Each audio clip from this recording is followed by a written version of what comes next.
só um minutinho, perdão.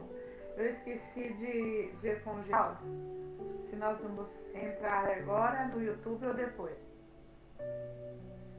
Vamos entrar agora, né? Vai, fica pra nós, né? Pode? Então, pode iniciar o nosso preparo. Desculpe, tá? Então, nós vamos, neste momento, deixando de lado toda a tribulação deste dia, voltando nosso pensamento para esta tarefa, para este momento de agora, que é um privilégio para nós. Agradecendo a Deus por mais estes momentos de luz, de reflexão, pedindo a Ele, nosso Pai, que nos ajude, que a gente possa compreender tudo o que vai ser dito hoje, tudo o que a gente vai conhecer hoje.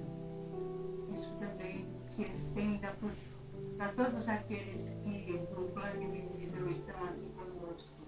Agradecemos, Pai, por este dia, por mais essa oportunidade, por tudo o que está à nossa volta, todas as pessoas, tudo o que é a Tua criação. Que a gente possa entender melhor os nossos semelhantes, que a gente seja mais gentil. Agradecemos, Pai, por mais este momento e dizemos a Ti, nosso Pai, o Criador do Universo, a oração que o nosso Mestre Jesus nos ensinou. Pai nosso que estás nos céus, santificado seja o Teu nome, venha a nós o Teu reino de amor. Seja feita sempre a Tua vontade, Pai, assim na terra como nos céus. O pão nosso de cada dia nos dai hoje. Perdoa, Pai, as nossas dívidas, assim como perdoamos os nossos devedores. Não nos deixes cair, Senhor, em tentação e livra-nos sempre de cometermos o mal. Que assim seja, graças a Deus e graças a Jesus.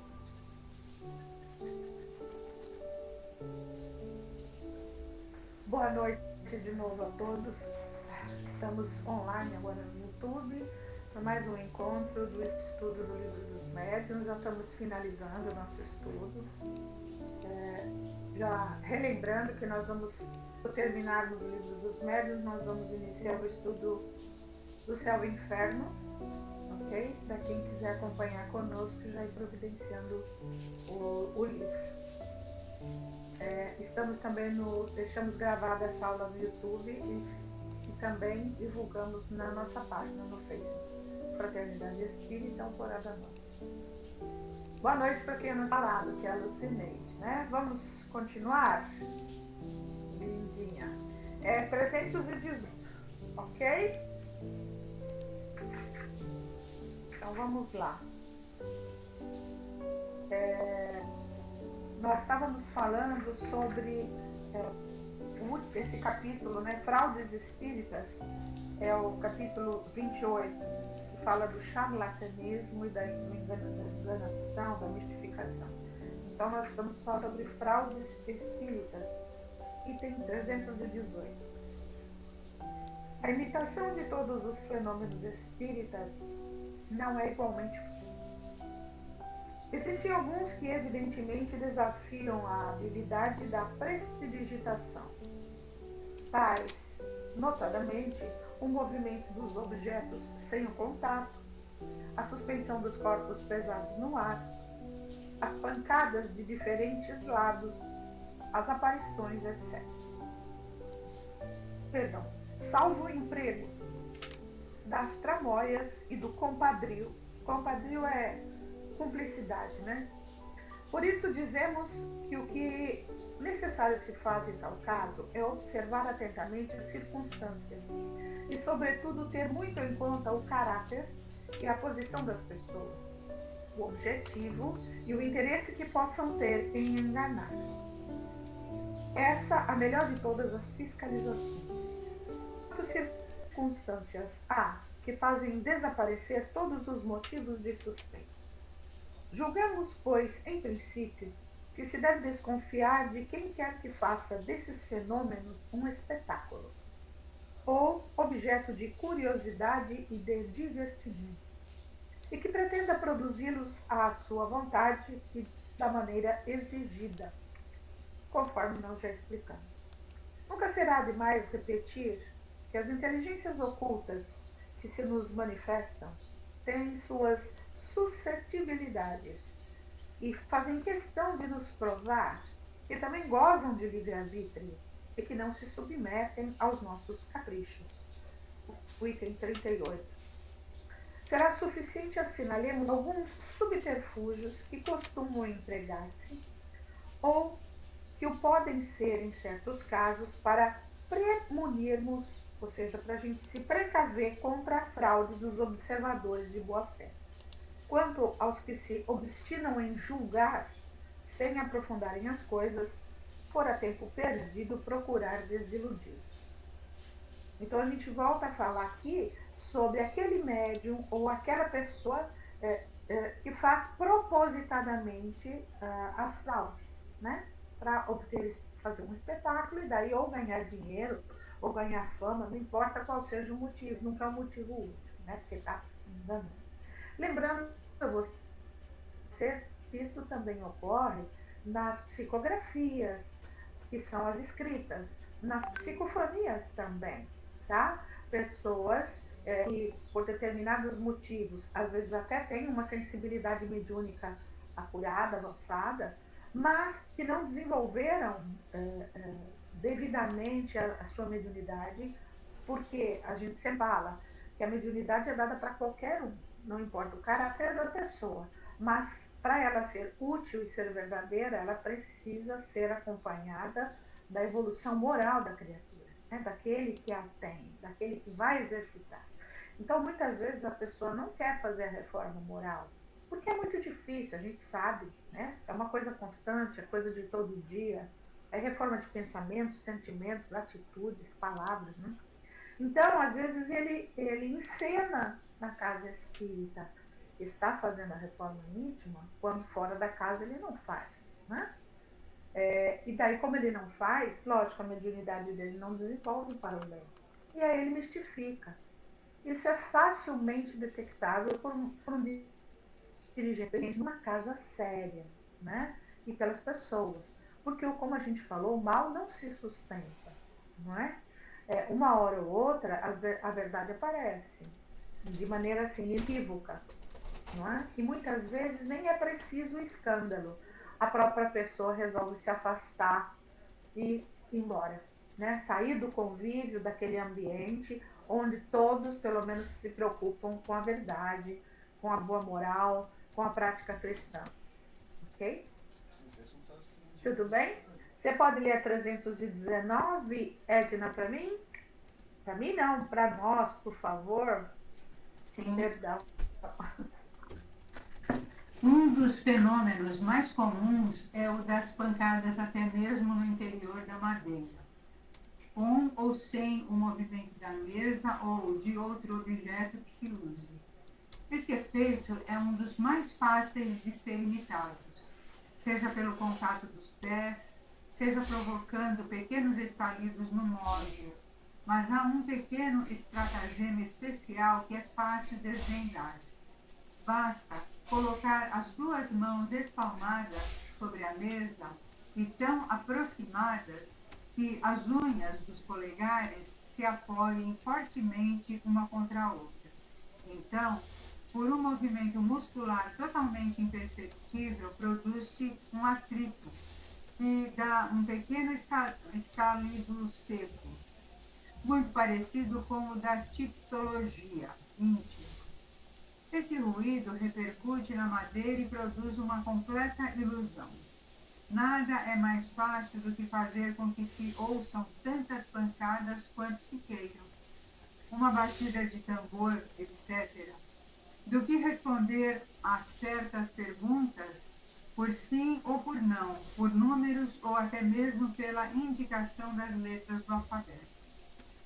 Uma vez prevenido o meio de se reconhecer a fraude, é bem simples, ela não é possível se as mãos ficarem afastadas uma da outra, assegurando-se de que nenhum outro contato pode produzir o ruído.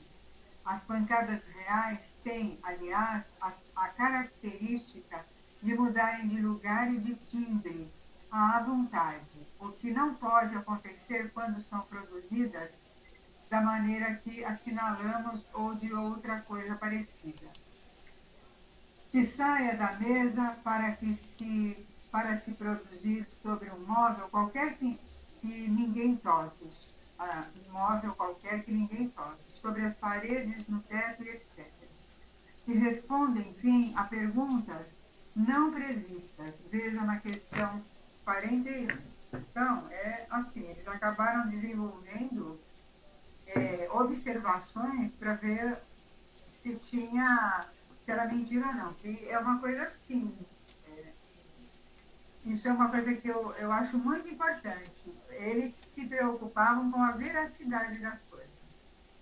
Porque todo mundo caiu de pau, né? Todo mundo julgava todo mundo, especialmente o Kardec. O Kardec perdeu todos os amigos dele. Na questão, o povo que era cientista, uma porção de gente que se afastou porque falava que ele estava inventando isso, que isso não existia, né? Então, eles tinham que se precaver para que realmente não houvesse nenhuma falcatrua aí, né? Então, isso é legal. Eu não me lembrava mais desse negócio da unha. Lembrei agora. Da, que põe as mãos, né? Por isso que você não pode ficar com a mão junta. Porque senão a pessoa podia provocar o barulho e todo mundo achar que era um espírito, na verdade, não era.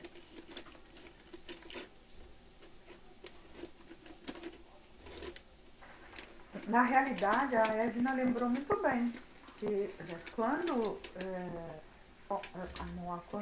quando Allan Kardec divulgou o livro dos Espíritos, divulgou seus estudos, né, e agora a gente está falando do livro dos médiuns, os acadêmicos, os mestres de educação, né, que eram muito amigos dele, porque ele era um educador, né, a profissão dele era ser um educador, se afastaram dele, né, ele arrumou outros amigos, né, como a gente sabe disso, mas amigos que estavam com ele nessa jornada da descoberta e da catalogação das ideias básicas do Espiritismo. Então, a população na França foi muito rude, muito grave, né? Foram as manifestações contra das autoridades. Teve até aquele evento naquela praça onde se queimaram os livros dos espíritos, né? É, então, mas aí o espiritismo já tinha se espalhado para o mundo, né? E principalmente no Brasil. Tanto é que hoje ele é mais fecundo aqui do que na própria França, onde viveu Allan Kardec. Né? Você quer ler para ti, Lucineide? 320, por favor? Meio sim, Mário. Tá me ouvindo? Lembrando, né? Espera, só um minutinho. Lembrando sempre, né? Hoje em dia, essas reuniões assim, para efeitos físicos, que é onde se ocorriam as fraudes, né? Eram mais comuns, elas quase que não ocorrem.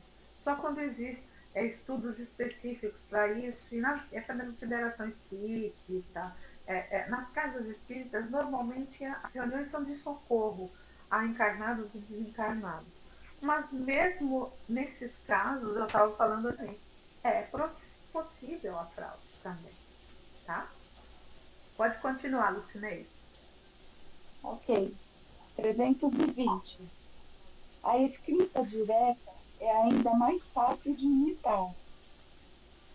Sem falar dos agentes químicos bem conhecidos que fazem aparecer a escrita em dado tempo numa folha em branco. O que se pode evitar com as precauções mais lembradas? Poderia acontecer que, por uma hábil escamoteação, se substituísse um papel por outro. Poderia dar-se também que o interessado na fraude soubesse desviar a atenção dos outros enquanto escrevesse rapidamente algumas palavras. Disseram-nos ainda que viram uma pessoa escrever assim, com um pedacinho de ponta de lápis escondido na unha. Nossa, eu fico Olha imaginando, só, né? Quantas observações, quanto estudo que se teve que ter para eles irem podendo, né? e separando, né, o real do Exata, falso. por isso que a gente fala no início que a gente não entende tão bem que o que ele fez com a doutrina, ele foi um estudo científico. Né? Um estudo científico, quando a gente está fazendo graduação, né, é um estudo que é feito com perguntas, respostas, catalogação de questionários, pesquisa de campo, ou seja, a pesquisa de campo dele era ir nas reuniões, ver, fazer perguntas, anotar, depois fazer resumo, daí questionar de novo para tirar, fazer essas observações, descobrir essas maneiras, né, de fraude, daí orientar aqui. Foi uma pesquisa científica muito grande. Ele levou 15 anos, os últimos 15 anos da vida de Kardec, né? Dos 50 aos 65. Tudo bem? Você quer ler, Sandra? Oi, dá para ouvir? Você pode ler? Tô. Lê o Claro, 321 para gente? leio sim. Por favor. O fenômeno dos transportes não se presta menos a charlatanice,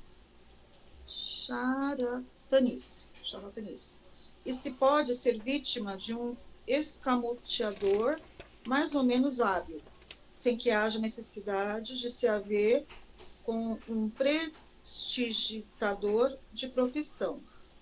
No artigo especial que publicamos mais longe, número 96, os próprios espíritos determinaram as condições excepcionais nas quais ele pode se produzir, de onde se pode concluir que a obtenção fácil e facultativa pode, pelo menos, ser tida por suspeita.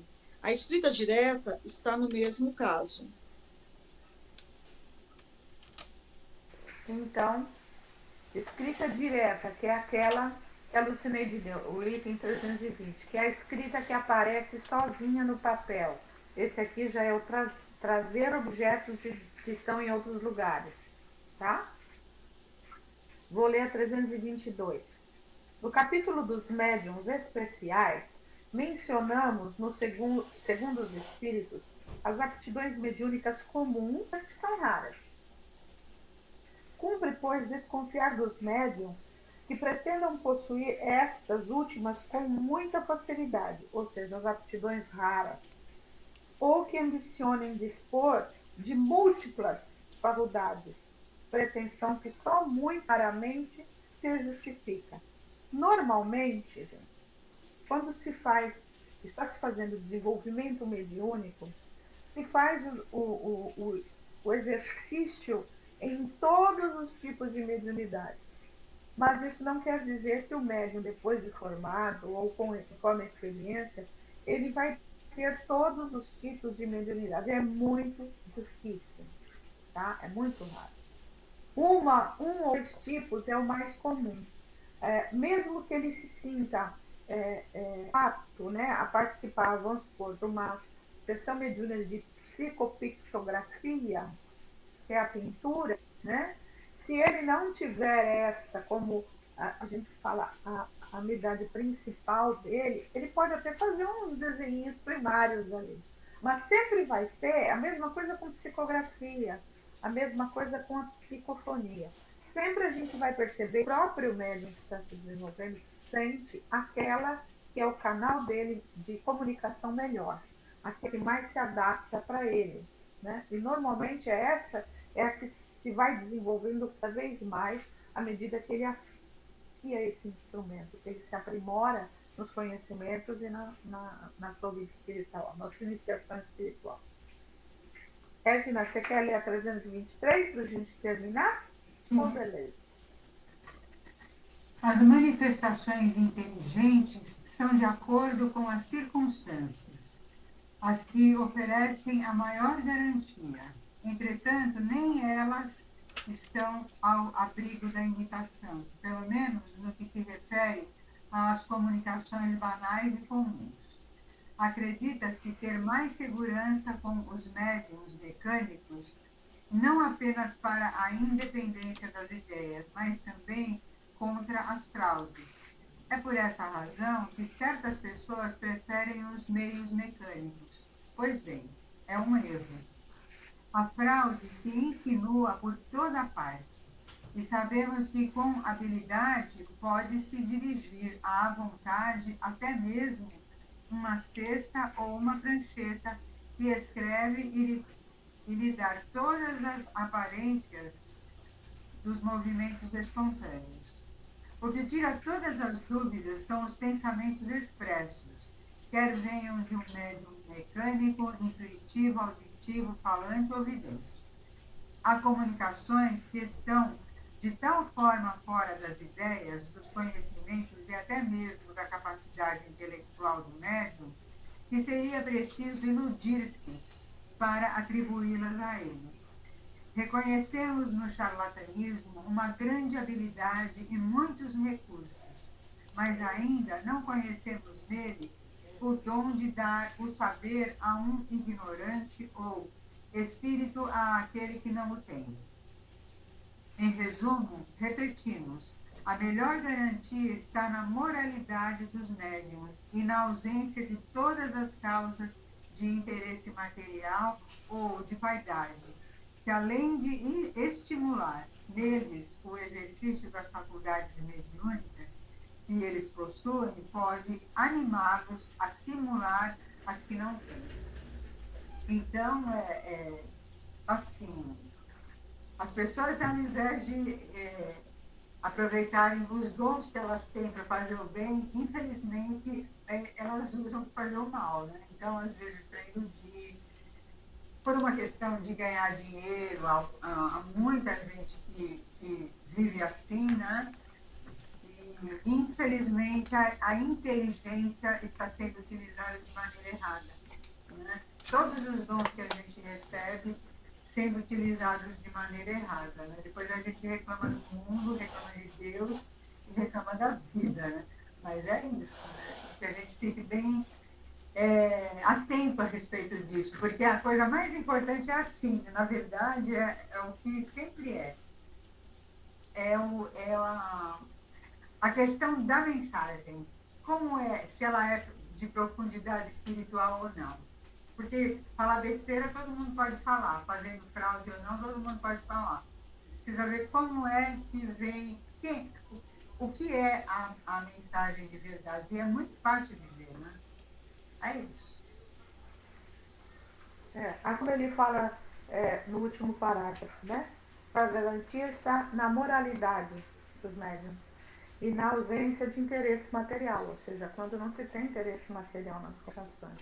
Então, vamos estudar, vamos trabalhar nossa moralidade e vamos estar, pelo menos, eu não falo que blindados, mas pelo menos mais alertas para fraudes, porque as fraudes existem em todos os lugares, entre encarnados e desencarnados também.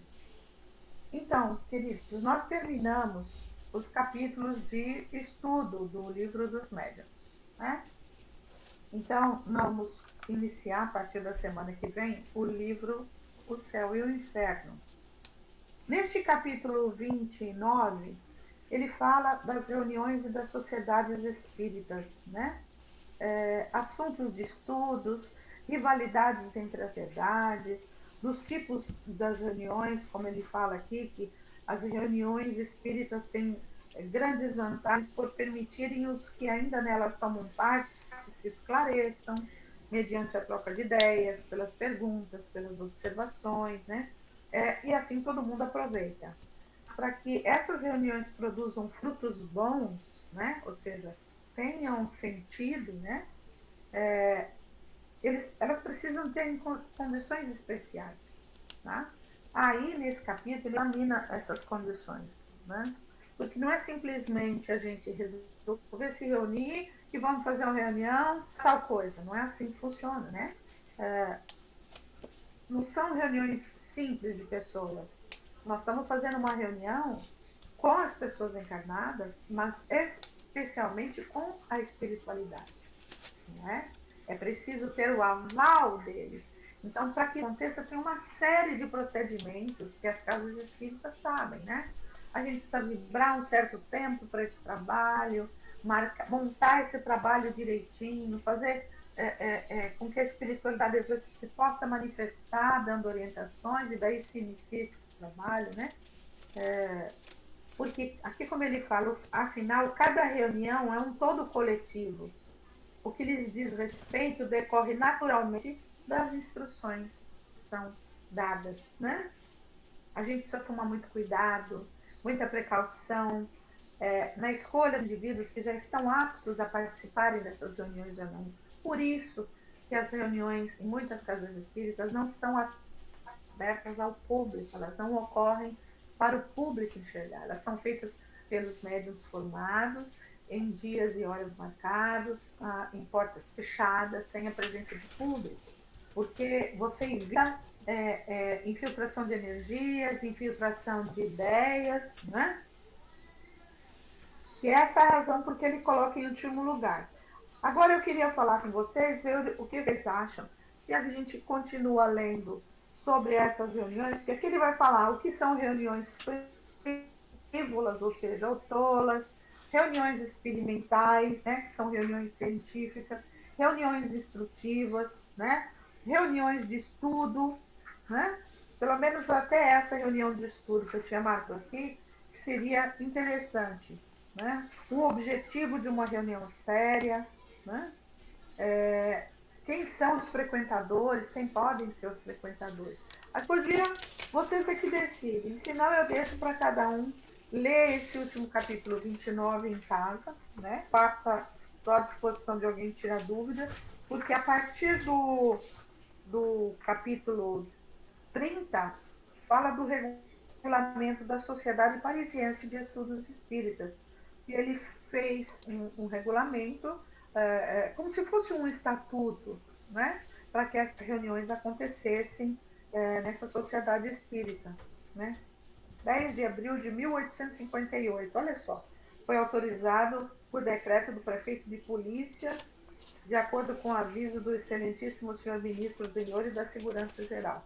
Então, aí já é como se fosse um estatuto, né? Agora, esse capítulo 29 fala dos tipos de reuniões e dos tipos de sociedade. É muito interessante que a gente tome conhecimento. Eu quero ouvir vocês agora. Pode dar. Eu acho que a gente poderia iniciar a leitura desse capítulo e depois o que ficar faltando a gente completa em casa. Até Então tá bom. terminar a hora. O que você acha? Temos meia hora, dá para ler alguma. O capítulo 324 até já lê. Fala, quem chamou Mari?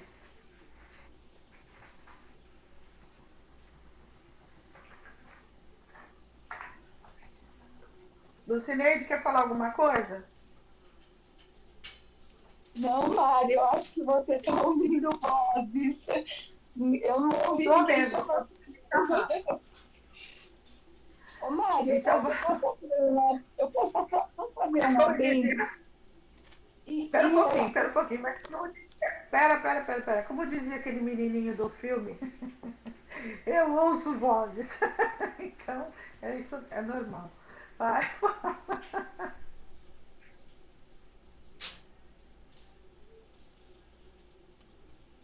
De vez em quando acontece, né? Ô, Mari, eu não sei, eu tô com uma questão aqui, né? Quando né, a gente trata, né, dessa questão da moral, de tudo isso que a gente vem tratando, dessa importância da reforma íntima, do cuidado que a gente deve ter, né? É importante ter, né, dos nossos pensamentos, das nossas vibrações, seja para um trabalho, né, com qualidade, para que a gente possa se aproximar, né, de espíritos, né, sérios, para que não haja fraude. Isso tudo, eu fiquei pensando muito fazendo uma analogia com o que a gente vive no dia a dia, com os nossos trabalhos, com as pessoas que a gente lida no dia a dia, que muitas vezes a gente né, não conhece, a gente não sabe qual é a intenção dessas pessoas encarnadas que estão aqui. E isso, para mim, eu acho que não difere muito do plano material com o plano espiritual. Não sei se eu estou errada em relação a isso. Vamos ver se eu entendi o seu questionamento. Como é que eu posso trabalhar mediunicamente, voltada para o bem, me dedicando?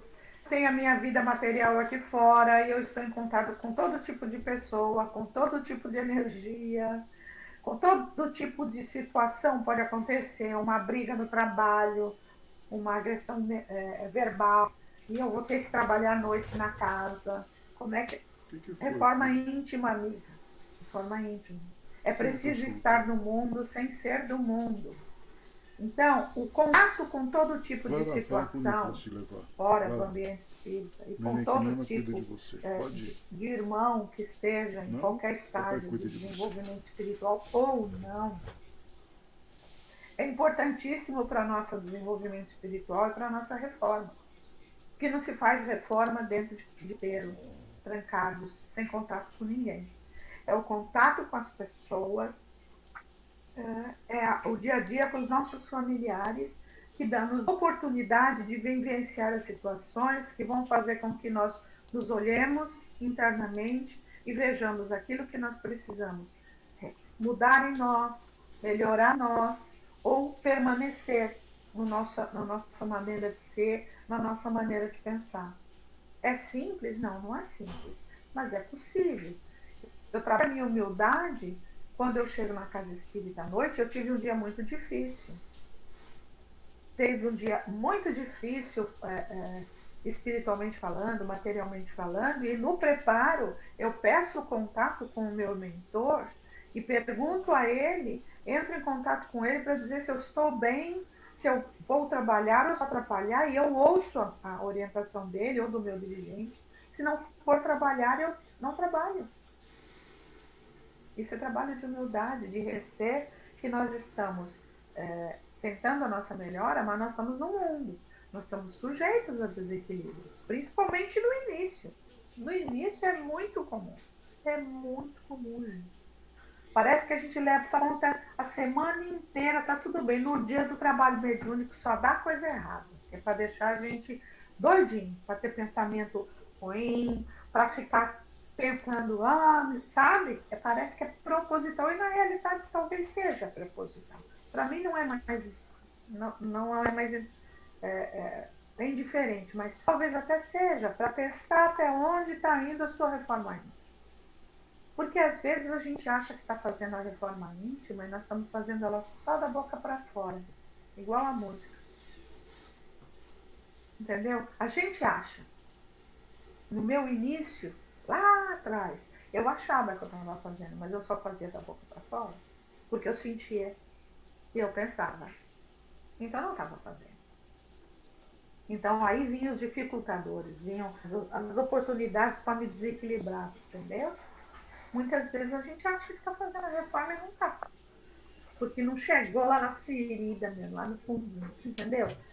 Então, isso é preciso esse contato. E é exatamente esse contato dos dois olhos, falando, nossa, estava trabalhando, dá um exemplo, vai. Vamos dar um exemplo bem difícil. Uma pessoa que trabalha com pessoas. Trabalhar com pessoas é muito difícil.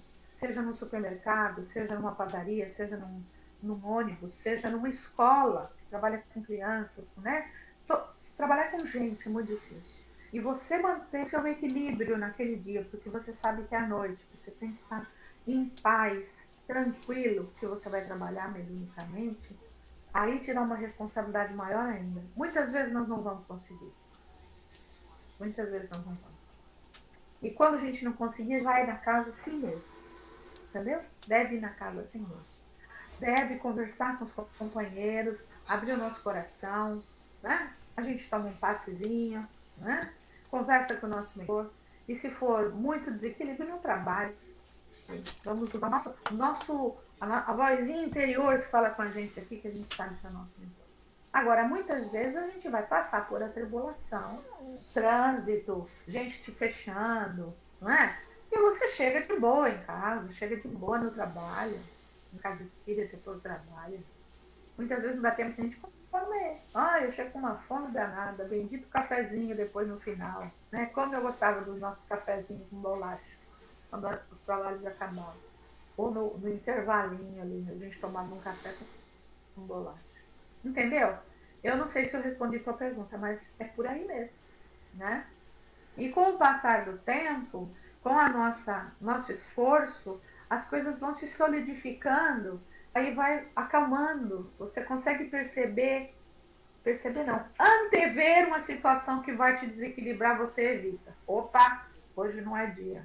Não vou falar desse assunto hoje com a minha chefe, que hoje vai me desequilibrar. Opa, não vou para pedir mudar o cardápio da merenda hoje, Gil. Vamos deixar para semana que vem, que hoje eu tenho um assunto importante, eu preciso estar equilibrado, eu preciso. Vocês entenderam? Vocês vão conseguir antever situações e vão poder desencadear problemas. É isso, Edna?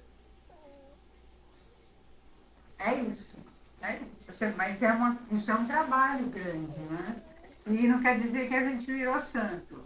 Porque de vez em quando a gente perde. Não, Perde o rumo, fala a uma gente besteira, está. tá. Mas depois, Isso. ó, tá. Não precisa pode só pensar, né? Mas se aquilo te desequilibrou por dentro, a gente tem que ter a humildade, faz parte da reforma íntima. Não se esqueçam. A gente tem que ter a humildade de falar, gente, eu me desequilibrei. É, Vai se vão achar que se desequilibraram todo dia. E esses conversam com os companheiros, falam, eu não sei, eu não estou muito bem hoje, eu estou me tremendo por dentro. O que aconteceu? Teve uma discussão lá na escola, eu fiquei prestando atenção. Em vez de você vibrar para acabar a discussão, você ficou prestando atenção nela. Então você captou energia. Eu estou dando exemplo só, tá geral. Meu amigo. eu Vamos lembro lá? quando, ó, eu lembro Edna, quando, tu tem. deixa eu falar uma coisinha. Eu lembro quando eu estava fazendo escola, que a gente conheceu a prece das fraternidades, né? Então o pessoal falava comigo, aí, quando eu tô assim, para perder minha paciência, eu começo, nosso Divino Mestre, Salvador. Aí começava a se equilibrar. É incrível, é muito legal. É isso, é isso mesmo. A gente vai adquirir na escola instrumentos, né? Ferramentas que nos darão muito. A prece das fraternidades é uma delas. Né? Por quê? Ela funciona como uma âncora, né? Ela ancora o seu pensamento e a tua energia numa coisa boa. E você se distrai do resto que está ruim. Respondi sua pergunta, espero. Faz só sinal de positivo. Edna, pode ler, por favor, a 325. Só vai dar para ler essa. Tá. As reuniões frívolas, úteis, são feitas por pessoas que veem apenas o lado divertido das manifestações, que se divertem com os gracejos dos espíritos levianos, por seu lado, muito interessados por essa espécie de assembleia, onde tem toda a liberdade de se manifestar e às quais não faltam. É nessas que se perguntam todo gênero de banalidade, que se faz ler a boa sorte pelos espíritos, que se coloca sua perspicácia à prova para fazê-los adivinhar a idade, o que se tem no bolso, desvendar pequenos segredos e mil outras coisas dessa importância. Isso é o que os mentalistas fazem, tá? É aquele povo que também é chamado de ilusionista, os mágicos, vamos dizer assim. São truques, né? Essas reuniões são inconsequentes, mas como os espíritos levianos são por vezes muito inteligentes e geralmente de um humor fácil e jovial, acontecem frequentemente fatos curiosos dos quais o observador pode tirar ensinamentos. Porém, aquele que tivesse visto apenas isso e que julgasse o mundo dos espíritos conforme essa mostra, faria dele uma ideia tão falsa quanto aquele que julgasse toda a sociedade de uma grande cidade por um de seus bairros. O simples bom senso diz que os espíritos elevados não podem ir a tais reuniões, em que os espectadores não são mais sérios do que os seus atores. Se queremos nos ocupar de coisas fúteis, é preciso francamente chamar espíritos levianos, como se contratariam palhaços para divertirem uma festa. Mas haveria profanação em convidar nomes veneráveis e misturar o sagrado com o profano. Nossa, agora ele sabe, ele chutou o pau da barraca, né? Então é isso mesmo. Ele fala palavras bonitas, né? Ele fala com palavras bonitas, mas ele chuta o pau da barraca. Exatamente. Os espíritos sérios não Reuniões prestam a isso, né? não se prestam a isso. Reuniões experimentais, eu vou ler essa aqui. Tem particularmente por objeto a produção das manifestações físicas. Para muitas pessoas, são um espetáculo mais curioso que instrutivo. Os incrédulos saem delas mais admirados do que convencidos, quando ainda outra coisa não viram, e se voltam inteiramente para a pesquisa dos artifícios, porquanto, nada percebendo de tudo aquilo, de boa mente imaginam a existência de subterfúgios. Já outro tanto não se dá com os que hão estudado. Esses compreendem de antemão a possibilidade dos fenômenos e a observação dos fatos positivos lhes determina a completa convicção. Se houver subterfúgios, eles se acharão em condições de descobri-los. Nada obstante, as experiências desta ordem trazem uma utilidade que ninguém ousaria negar, visto terem sido elas que levaram à descoberta das leis que regem o mundo invisível, e para muita gente constituem poderoso meio de convicção. Sustentamos, porém, que por só não logram iniciar a quem quer que seja na ciência espírita, do mesmo modo que a simples inspeção de um engenhoso mecanismo não torna conhecida a mecânica de quem não lhe saiba as leis. Tô te chamando. Contudo, se fossem dirigidas com método e prudência, dariam resultados muito melhores. Voltaremos em breve a este ponto. Quer ler a 327, Lucineide? Reuniões instrutivas. Leio sim. As reuniões instrutivas têm características inteiramente diversas, e como é nelas que podemos obter o verdadeiro ensinamento, insistiremos particularmente nas condições em que devem realizar-se. A primeira de todas é a de manterem a seriedade em toda a acepção do termo. É necessário que todos estejam convencidos de que os espíritos a que desejam dirigir-se pertencem a uma natureza especial, que o sublime não podendo se misturar ao banal, nem o bem com o mal. Se desejamos obter bons resultados, é necessário nos dirigirmos aos espíritos bons. Devemos, como condição expressa, estar em situação favorável para que eles queiram atender-nos. Ora, os espíritos superiores não comparecem às reuniões de homens levianos e superficiais, como não compareceriam quando estavam encarnados. Uma sociedade não é verdadeiramente séria se não se ocupar de assuntos úteis, com exclusão de todos os outros. Se ela deseja obter fenômenos extraordinários por curiosidade ou passatempo, os espíritos que os produzem poderão comparecer, mas os outros se afastarão. Numa palavra, conforme o caráter da reunião, ela sempre encontrará espíritos dispostos a atender às suas tendências. Uma reunião séria afasta-se de sua finalidade, se troca o ensinamento pelo divertimento. As manifestações físicas têm a sua utilidade, como já dissemos. Aqueles que se desejam ver devem participar de reuniões experimentais, e os que desejam compreender devem dirigir-se às reuniões de estudos.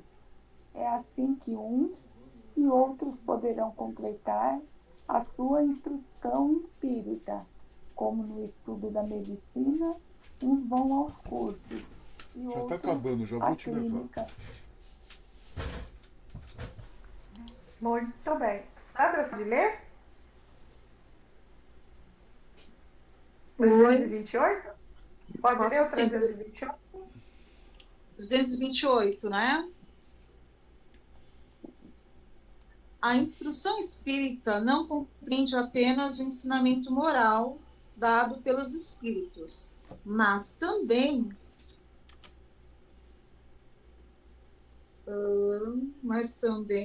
o estudo dos fatos. A ela incumbe a teoria de todos os fenômenos, a procura das causas e, como consequência, a constatação do que é possível e do que não o é. Em uma palavra, a observação de tudo o que pode fazer avançar a ciência. Ora, seria enganar-se, crendo que os fatos estejam limitados aos fenômenos extraordinários, que apenas os que ferem mais os sentidos sejam dignos de atenção. São encontradas a cada passo nas comunicações inteligentes e que homens reunidos para o estudo não poderiam negligenciar. Esses fatos, que seria impossível enumerar, surgem de uma multidão de circunstâncias fortuitas, embora menos salientes, não deixam de ser do mais alto interesse para o observador, que neles encontra ou a confirmação de um princípio conhecido ou a revelação de um princípio novo, que o faz penetrar mais adiante nos mistérios do mundo invisível. Está também aí a filosofia. Então, ele fala claro que uma reunião instrutiva, ela é feita não da orientação dos espíritos, mas também do estudo de quem participa dessa reunião, né? Estudar os fenômenos, como eles acontecem, como nós estamos fazendo aqui, né? Estudar o livro dos espíritos, estudar o livro dos médiuns, ver todas as possibilidades, porque daí que nós vamos para a prática, a gente vê a comprovação de uma coisa que a gente já viu, a teoria, ou a não comprovação nos ajuda a observar quando não acontece, né? São as duas coisas, né? Tem do próprio desenvolvimento da filosofia, que é um dos tripés básicos da doutrina espírita, é a filosofia, né? Entender o que é a vida, quem nós somos, etc, etc, etc. Eu acho que dá para ler mais um. Nossa, isso é muito grande. Vou tentar ler a 329 um pouquinho para mais.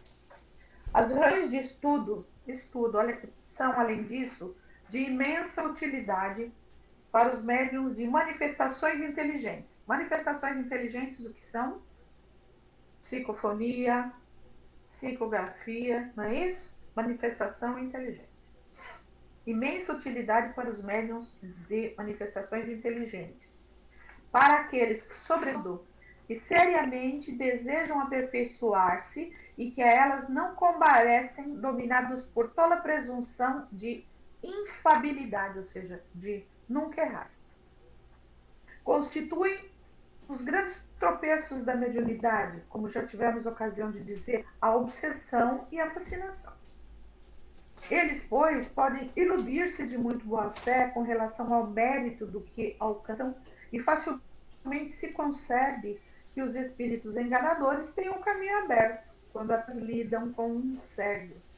Por essa razão é que afastam o cego de toda fiscalização, que chegam mesmo, se for preciso, a fazê-lo tomar aversão por quem quer que o possa esclarecer. Graças ao isolamento e à fascinação, conseguem sem dificuldade levá-lo a aceitar tudo o que eles queiram. Nunca será demais repetir. Aí se encontra não somente um tropeço, mas um perigo. Sim, um verdadeiro perigo. O único meio para o médium de escalar-lhe é a análise praticada por pessoas desinteressadas e benevolentes que, aprendendo com sangue frio e imparcialidade as comunicações, lhe abram os olhos e o façam perceber o que por si mesmo ele não possa ver. Por isso que a gente fala, né? Toda a comunicação mediúnica é passada pelo crivo da razão, do bom senso dos nossos pares, daqueles que fazem parte da equipe. E nós precisamos ter humildade de ouvi-los, porque nós não estamos livres de achar que estamos fazendo uma excelente comunicação e quando na realidade nós estamos sendo influenciados por um espírito inferior, tá? Ora, todo aquele que teme esse juízo já está no caminho da obsessão. Se eu tenho medo disso e eu não aceito o julgamento dos meus pares, dos meus iguais, eu já estou no caminho de já abrir as anteninhas para influenciação. Aquele que acredita ter sido a luz feita exclusivamente em seu proveito está completamente subjugado. Se toma a mal as observações, se as repele, se irrita ao ouvi-las, dúvida não cabe sobre a natureza má do espírito que assiste. Isso a gente vê muito, companheiros, muito, tá? Ou porque o companheiro não trabalhou a sua reforma, a sua humildade, o seu personalismo, ou porque muitas vezes já está até fácil mesmo, tá? Temos dito que um médium pode carecer de conhecimentos necessários para perceber os erros e pode se deixar iludir por palavras retumbantes e por uma linguagem pretensiosa, ter seduzido por sofismas, tudo na maior boa-fé. Por isso é que, em falta de luzes próprias, deve ele modestamente recorrer à luz dos outros, de acordo com esses dois adágios, com essas duas afirmações. 4 olhos veem mais do que 2. E ninguém é bom juiz em causa própria. Isso é maravilhoso, né? Ninguém é bom juiz em causa própria.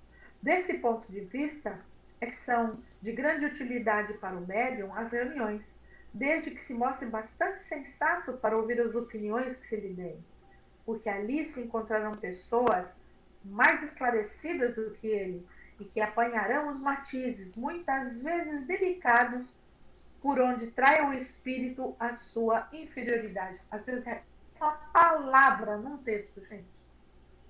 É uma palavra. E um médium experiente, mais esclarecido, normalmente eles estão nas posições de dirigente da reunião, né? Ou se não estão, estamos todos juntos na reunião, somos todos iguais, né? A experiência conta muito.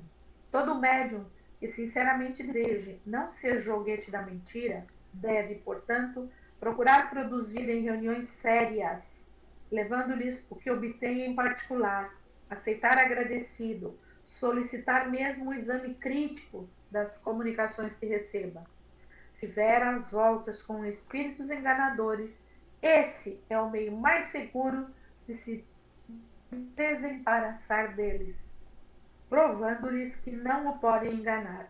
Aliás, ao médium que se irrita com a tica, tanto menos razão assiste para semelhante irritação, quanto o seu amor próprio nada tem a ver com o caso, pois que não é seu o que lhe sai da boca ou do lápis, e que mais responsável não é por isso do que o seria se lesse os versos de um mau poeta. Então, muitas vezes o médium se irrita do julgamento que lhe é feito. Tem que se irritar, porque o que veio pela boca dele ou pela escrita não é dele, é de espírito. Ele só foi intermediário. Insistimos nesse ponto, porque assim como esse é um escolho para os meus, também o é para as reuniões, nas quais importa, não se, nas quais importa, não se confie em todos os intérpretes dos espíritos. O concurso de qualquer médium obsidiado ou fascinado lhe seria mais nocivo do que útil. Não devem elas, pois, aceitá-los. Mesmo, gente, muitas vezes, num julgamento desse, com a boa intenção de alertar a reunião, de alertar os companheiros e o próprio companheiro que se está enganado, ele se afasta da casa, briga, né? Sai falando mal de todo mundo. É preferível que ele saia. É preferível que ele se afaste. Julgamos já ter expendido observações suficientes de modo a lhes tornar impossível equivocarem-se acerca dos caracteres da opção. Se o médium não a puder reconhecer por si mesmo, então todo mundo estuda, todo mundo sabe as 3 fases. Então, se eu que estou recebendo a influência não consigo perceber, os meus companheiros de tarefa sim. Um dos mais evidentes é da parte deste a pretensão de ter sempre razão contra toda a gente. Aquele médium que não aceita julgamento, que sempre acha que tem razão em tudo que ele faz, ou que ele pensa, ou das comunicações que recebe. Os médiums obsidiados, que se recusam a reconhecer que o são, se assemelham a esses doentes que se lutam sobre a própria doença e se perdem por se submeterem a um tratamento salutar. Tá? Muito bom, né? Eu gostei muito. Eu quero que vocês continuem lendo, né? Leiam até o item 333, tá? Porque depois fala das sociedades espíritas, onde dá o dia, mas seria interessante que vocês lessem agora 330, o objetivo da barra séria, 331, 332, fala sobre o recolhimento e a comunhão dos pensamentos, condições essenciais a toda reunião. Olha, que interessante, ele fala do volume excessivo, constitui uma das causas mais contrárias à homogeneidade. Muita gente acha, né? Não tem limite para número. Aqui ele não fala em número, mas você consegue compreender que quando eu estiver junto com 15 pessoas para fazer uma reunião mediúnica, é muito mais difícil do que eu tinha 5, 6. A comunhão de pensamentos, de sentimentos e de energia é muito maior, né? Existem melhores condições do que 10, 15 pessoas que estão fazendo barulho, que estão com os pensamentos viajando. É difícil todo mundo pensar igual, todo mundo entrar em sintonia, né? Tem muitas reuniões que não passam de, para começar, né? Não tem menos que 5 e mais de 10, no máximo 10, a grande maioria, tá? E assim nós terminamos para o público online, né? Na 50ª aula, número redondo, o estudo do Livro dos Médiuns. Espero que todos tenham feito um bom proveito, que tenham anotado suas dúvidas, que tenham registrado na beirada do livro observações, fazer anotações. Livro de estudo é para isso mesmo, ele fica todo rabiscado, tá?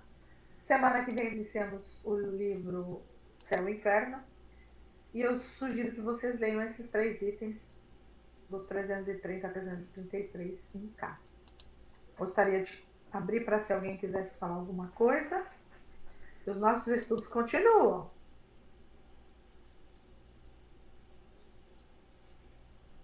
Edna, quer falar alguma coisa? Eu gostei bastante, acho muito importante. A gente precisa realmente ter um tempo para estudar.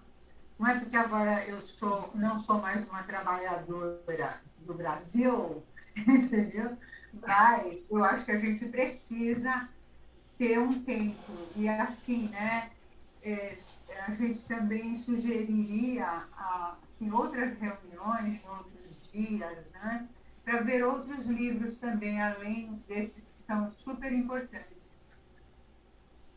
Sim, sim. E nada nos impede agora que a gente, independente desse trabalho que a gente faz aqui, que é os livros da codificação, que são online, a gente pode até iniciar estudos presenciais, por exemplo, uma vez por semana, né? Se alguém quiser, né? vamos começar a estudar tal livro. Um livro muito bom de se estudar é A Caminho da Luz. Os livros do Emmanuel, né? A Caminho da Luz, tem um outro, eu não estou lembrada agora, mas são livros muito bons, tá? Da gente estudar, de tirar dúvidas, né? Os livros do Leon Denis, do Emílio C. Miranda, da Ivone Carvalho, né? Acho que é Ivone Carvalho. Todos muito interessantes, né? Esse estudo do livro, da codificação, vai continuar de terça-feira online, até a gente terminar. E cabe um dia a gente consiga fazer esse estudo presencial, né? Sim. Porque seria muito interessante, porque todo mundo precisava estudar a codificação. Eu tenho certeza que quem já fez a escola, ou quem não fez ainda, percebe a importância do conhecimento que está ali. São conhecimentos que são atualíssimos, eles não são retardados. Existe uma corrente que acha que a doutrina está defasada, mas a doutrina nunca está defasada, como está dito no livro dos médiuns. Ela própria se atualiza à medida que a humanidade se atualiza através de outros livros, de outras leituras, de outras informações. Né? O que era lá no passado, ele se aprimora, não se modifica. Né? Então, é isso. Ô, Mário, eu só queria assim, agradecer, né, por tudo e dizer que quanto mais eu estudo, mais eu sinto a necessidade de continuar, porque mais eu percebo o quanto eu não sei, o quanto eu ainda desconheço, porque cada ensinamento, cada aula é uma lição nova, é um jeito novo de olhar, da gente aprender, da gente conhecer, da gente buscar, algumas vezes da gente nem perceber que está adquirindo esse conhecimento, ou melhor, construindo, né, esse conhecimento, esse novo pensar. Então, eu entendo que isso daqui é só o começo, é uma estrada que não tem fim. Isso mesmo, tem toda razão. Minha internet caiu, porque está caindo o tempo todo, mas é isso mesmo. O conhecimento não termina nunca.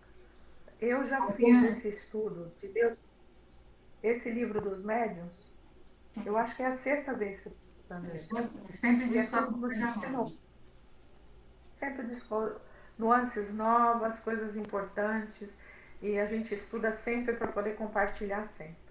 Né? Geraldo, obrigada até hoje. Muito obrigada pela tua ajuda, por tua sonoplastia. Que Deus te abençoe sempre, querido. Sandra, obrigada, querida. Até a semana que vem, né? E semana que vem nós começamos o Céu e o Inferno. É um outro estilo de leitura, não tem pergunta e resposta também. Nós vamos fazer do mesmo jeito. A gente vai lendo os pouquinhos e vai conversando. Vai lendo os poucos e vai conversando. Eu tenho todo em PowerPoint, mas se eu puser o PowerPoint, eu não vejo vocês. E daí eu quero ver vocês. Acho que a participação. O PowerPoint funciona ao vivo. Se eu tiver presencial, o PowerPoint ajuda a conduzir o estudo, é mais fácil. Né? Agora, no online é melhor a gente conversar mesmo, cada um lendo um pedacinho. Quem sabe onde a gente faz isso na nossa casa espírita, né? Com certeza. Vamos começar devagar de novo, né? Já tem que começar sempre, né? Exatamente. O Mário, você acha que vai instalar a tela lá, aquelas coisas o projetor, né? O projetor. Exatamente. É super importante, né? Vocês vão ver o estudo do Evangelho, como é rico. Maravilhoso. Sim. É maravilhoso, maravilhoso. Beijos, crianças. Encerra para nós, amiga. Sim.